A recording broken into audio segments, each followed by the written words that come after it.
petugas gabungan yang akan menertibkan, maksud kami ini lapak pedagang pasar sentral yang dinilai melanggar ini ditentang oleh para pedagang. Mereka menolak dengan memblokade jalan dan mengambil alih alat berat eskavator.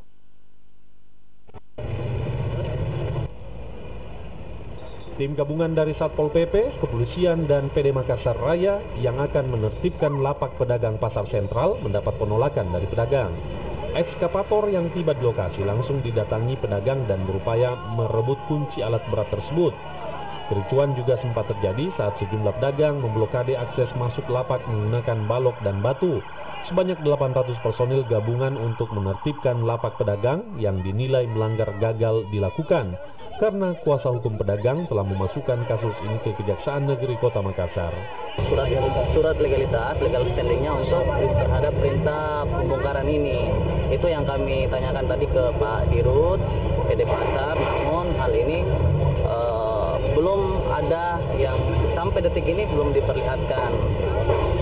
Apalagi dengan misalnya ini melakukan eksekusi, kalau memang ini adalah perintah eksekusi, harus ada dari pengadilan setempat, yaitu Pengadilan Negeri Makassar dalam hal ini. PD Pasar Makassar Raya mengatakan pengosongan lahan tempat lapak pedagang berdiri telah diberitahukan ke pedagang sebanyak 3 kali. Namun pemberitahuan ini tidak diindahkan para pedagang. Dia harapannya untuk dimundurkan. Dia sampaikan bahwa himbauan saya ini yang ketiga. Himbauan ketiga ini pertanggal 28 November. Himbauan ketiga saya ini pertanggal 24 November kemarin. Saya himbau untuk segera mengosongkan lokasi tersebut karena itu bukan tempat untuk berjualan. Ya. Dan dia sudah sampaikan bahwa pada hari Rabu akan ada kegiatan penertiban.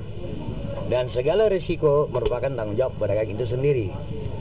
Kami sudah sampaikan tanggal 24 ini November.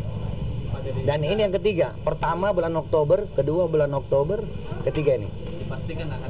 Selanjutnya, sidang pertama terkait kasus ini akan dilaksanakan pada 3 Desember di Pengadilan Negeri Makassar. Pertama, Kompas TV Makassar.